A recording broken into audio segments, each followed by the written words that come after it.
واصبر على ما يقولون وارجوهم أجرا جميلا وذرني والمكذبين أولي النعمة ومهلهم قليلا إن لدينا أنكالا وجحيما وطعاما وعذابا أليما يوم ترجف الأرض والجبال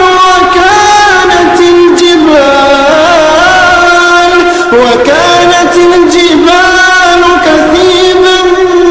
مهيلا إنا